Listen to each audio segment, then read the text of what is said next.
Bueno, hoy vamos a hablar un poco de gastritis y cómo sería el abordaje desde el equipo NutriWise. Ok. Entonces, en pacientes con gastritis o que están utilizando protectores gástricos, en un principio trabajar desde la alimentación, removiendo alimentos inflamatorios.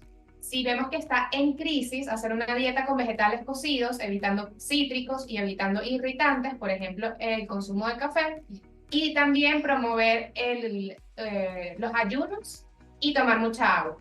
Con respecto a los suplementos, bueno, trabajar como ya sabemos con enzimas digestivas, complejo B intramuscular preferiblemente. Buscamos suplementar con nutrientes para recuperar esa mucosa gástrica, por eso vamos a trabajar con glutamina, zinc, vitamina A y molibdeno. Y después de 2 o 3 semanas es que empezaríamos a apoyar la digestión de estos pacientes con betaína. Y para el abordaje con los exámenes, tenemos que de nuevo revisar la presencia de Helicobacter pylori o si está presentando alguna disbiosis por parásitos o por hongos o por falta de microorganismos positivos. También hacer un perfil general, tomando en cuenta, haciendo un perfil anémico de profundidad con los niveles de transferrina, ferritina, medir los niveles de vitamina D. Y si vemos que es un paciente que recurrentemente ha sufrido de gastritis o de infección por Helicobacter pylori, vale la pena también hacer exámenes de los anticuerpos antiparietales. Hay varios anticuerpos de las células de la mucosa gástrica. Bueno, primero hay que conocer un poco sobre la mucosa gástrica. La mucosa gástrica, así como la mucosa intestinal, tiene unas capas por encima de las células. En el caso de la mucosa gástrica, tiene 2 capas de moco. Un moco, el superior, en el que está el contacto con el medio externo, es bastante ácido. Pero el moco interno, el que va a recubrir las células estomacales, tiene un pH más bien neutro. Entonces lo que vemos es que el problema sucede cuando esta mucosa ácida se empieza a perder por una serie de factores, elementos nocivos, tanto infecciones o el consumo indiscriminado de ciertos fármacos, etcétera, y empieza a lesionar la mucosa interna. Ahí es donde la persona empieza a presentar esos síntomas o manifestaciones de gastritis. Entonces, vemos ¿y por qué es importante conocer la mucosa gástrica? Porque es la que queremos recuperar y la que normalmente está más lesionada o perdida en estos casos. La mucina o el moco está formado por glicoproteínas, también por bicarbonato, lípidos y agua. Y tanto bicarbonato como el moco van a actuar como una barrera físico-química. Como ya les dije, está compuesto por 2 capas. La externa va a ser la que va a estar expuesta a los ácidos y va a tolerar esos ácidos. Y la interna más bien va a tener un pH bastante neutro. Esto hace que se protejan las propias células gástricas del ácido que se libera naturalmente para la digestión. Este ácido retrasa la difusión de los iones de hidrógeno, la capa interna permite que se segregue suficiente bicarbonato y presenta puentes disulfuros. Esto va a ser importante porque vemos cómo en las recomendaciones se ve que se pierden estos puentes disulfuros y por eso se necesita trabajar con la sulfuración. La capa externa es menos viscosa y se encarga de la liberación constante de óxidos nítricos. Ambas capas responden al estímulo de las prostaglandinas. La microvasculatura subepitelial tiene un efecto protector es el efecto protector más importante. Es decir, toda la parte de la sangre, los vasos sanguíneos que arropan a la mucosa gástrica son los que van a permitir esa fuente de nutrientes, esa fuente de información de estímulos, de histaminas, acetilcolina, etcétera, y la influencia de las prostaglandinas. Bueno, aquí tenemos otras partes técnicas, que la estabilidad de la mucosa se incrementa en presencia de ciertos factores que se producen a nivel del colon y del estómago. Entonces vemos cómo también lo que sucede en el colon influye en cómo se va a comportar el estómago. Y la exposición constante de esta mucosa gástrica a diferentes agresores puede generar un desequilibrio entre la pérdida y la renovación celular. Entonces, bueno, esto esta es la primera parte, la estoy investigando en base a las cosas que escuché de los lives de Regener. ¿Ok? Entonces, una de las cosas que hablan es que muchas veces hay un reflejo en los síntomas del daño a la mucosa. Si la persona tiene una sensación de ardor o vacío en el estómago, si siente una pesadez como un ladrillo en el estómago, la presencia de reflujo, si es una persona que tiene una mala digestión a las proteínas, por ejemplo, si vemos en laboratorios que tienen la gastrina o el pepsinógeno alterados, una B12 baja, debilidad en las uñas o en el cabello, puede hablar de alteraciones en la mucosa gástrica y por tanto en la función digestiva y endocrina del estómago. Entonces, la mucosa está tapizada con agua, por lo cual uno de los problemas que puede haber es que está deshidratada y pueden faltar niveles adecuados de electrolitos como el sodio. Entonces, por eso es importante reponer con agua isotónica, agua con plasma marino, para devolver esos electrolitos.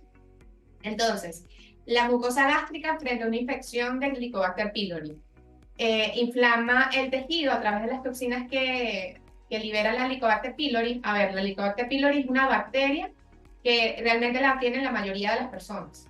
Pero cuando empieza a haber una lesión, cuando hay un sobrecrecimiento y este sobrecrecimiento hace que la capa externa de la mucosa gástrica se empiece a perder. Y entonces el ácido empieza a hacer sentido, o sea, sí, sentido, por la mucosa interna o las células gástricas. Entonces, por eso es que le decía, el Helicobacter pylori va a causar el daño es cuando viaja al epitelio, cuando viaja a las células gástricas. ¿Por qué? Porque su hogar es la mucosa de la parte externa.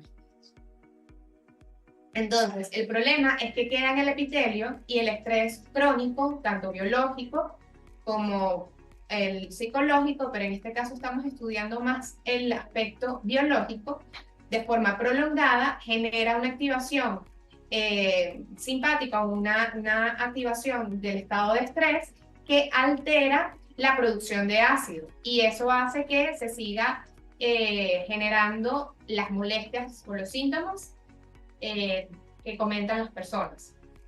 Otro tipo de daños a las mucosas puede darse por los AINES, que son los antiinflamatorios no esteroideos, como es el caso del ibuprofeno. ¿Y por qué produce un daño o lesión a la mucosa? Porque inhibe la producción de las prostaglandinas, que son funcionan como unas hormonas locales que manejan los estados de inflamación.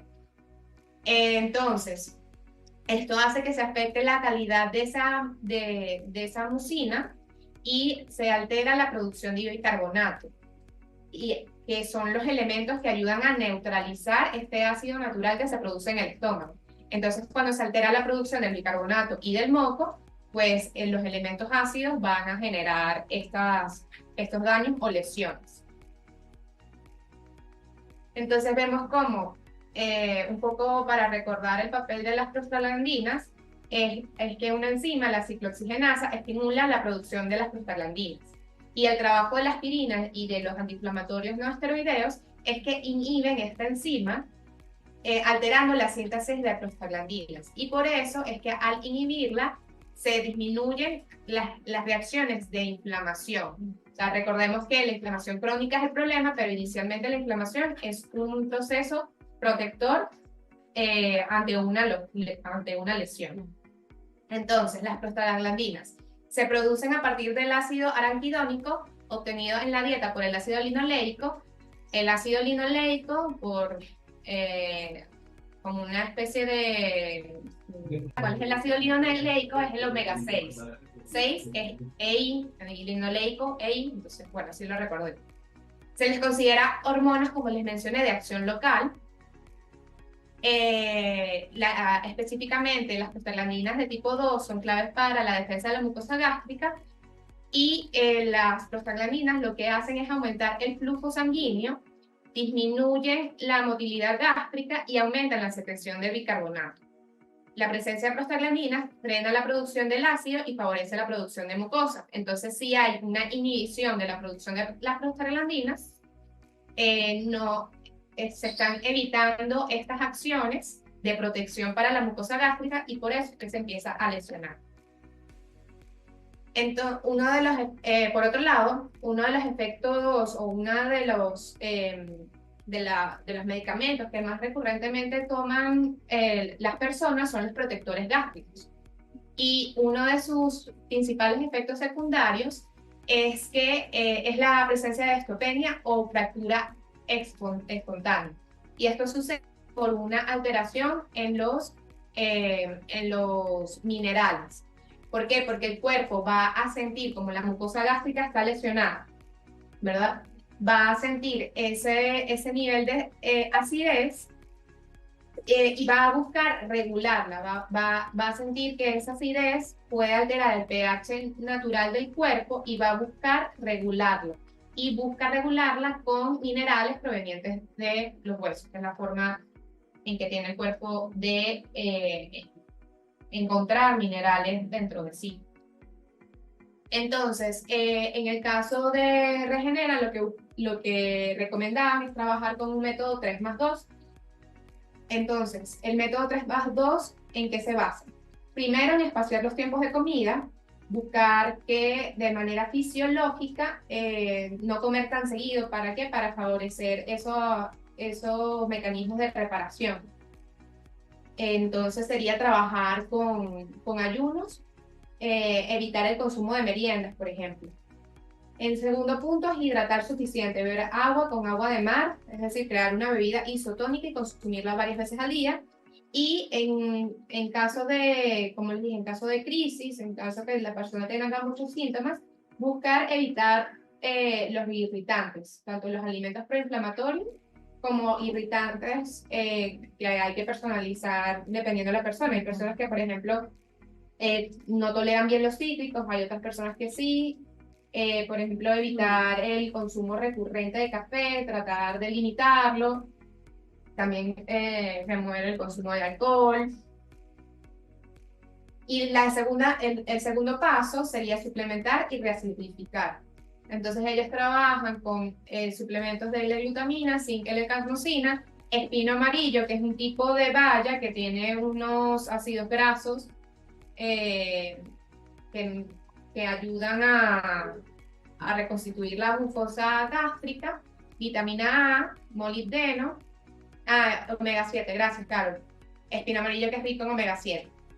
Y luego se pasa a la parte de reacidificar, que sería utilizando suplementos de betaína HCl o apoyándonos con el vinagre de sidra de manzana en las comidas. Otras recomendaciones, la exposición adecuada al sol, porque la mucosa se regenera de manera circadiana. Si constantemente estoy expuesta a la luz azul, que es la luz de la computadora y de los celulares, no va a haber regeneración. Ellos recomiendan de 5 a 10 minutos de sol matutino y sol en la barriga. Yo busqué información de que hablara algo y que me ayudara a entender más de la recomendación del sol en la barriga, pero realmente no encontré nada. Lo único que hablaban de melanina y el estómago eran melanomas, es decir, tumores. Entonces, no les puedo hablar más al respecto. Recomiendan usar panel de luz infrarroja y cuando hay intolerancia a los sulfitos, que son ciertos componentes de ciertos alimentos, puede que haya problemas en la sulfatación y se necesite molibdeno, porque el molibdeno es un cofactor de la enzima sulfito-oxidasa que transforma sulfito a sulfato y forma parte de la mucosa intestinal. Diferencias de la sulfito-oxidasa y la mucosa, es decir, de la sulfatación.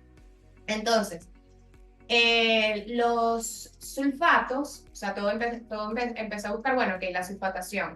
Encontré sulfatos. Bueno, los sulfatos son ésteres o sales de ácido sulfúrico. Hay varias formas de sulfato activas en el organismo. Una de las más conocidas es eh, la glicosaminoglicano o la sulfato de condroitina. Esto lo asociamos a lo que es los cartílagos. También el asulfato o la DHEAS, que es una hormona precursora de las hormonas sexuales. Y los sulfatos también desempeñan un papel en la desintoxicación del cuerpo. Es decir, el hígado tiene varias fases para desintoxicarse.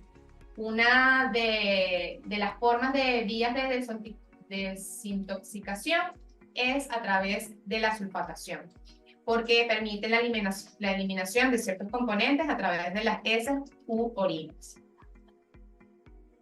Entonces, para conocer un poco más de la mucosa, en este caso es un estudio que habla de la mucosa del colon.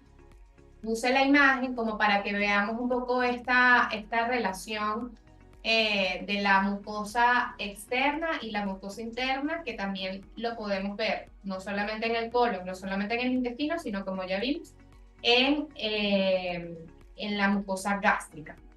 Entonces, este moco actúa de cierta forma como una matriz que va a inhibir el paso de los agentes que sean patógenos.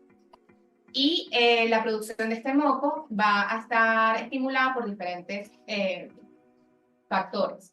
Se ha hecho estudios en ratones en donde la presencia de una infección hace que se segregue más moco como un elemento protector.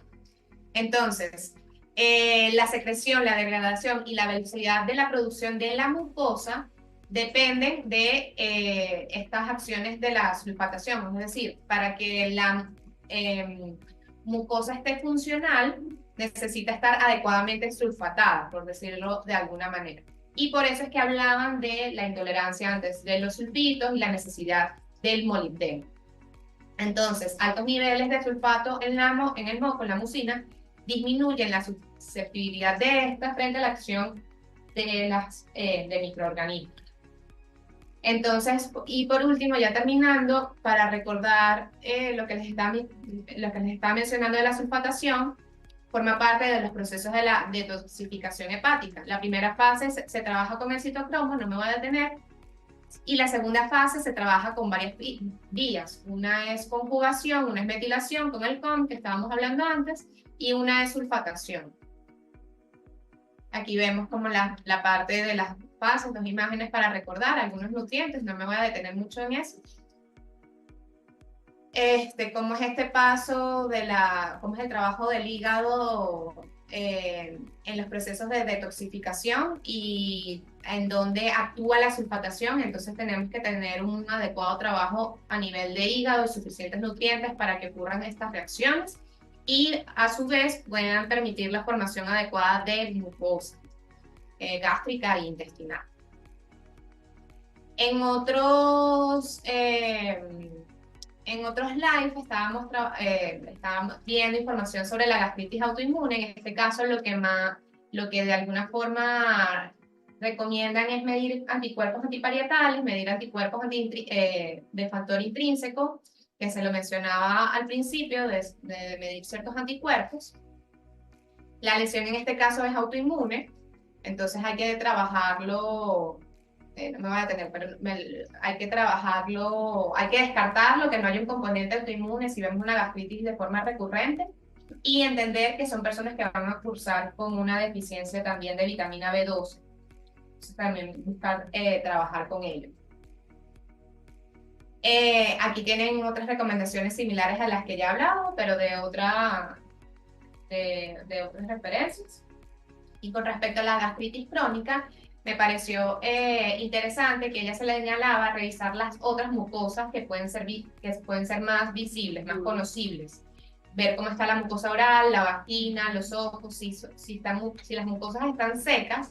Bueno, esto también nos pudiera dar una información de la mucosa gástrica, que es la que estamos hablando ahorita.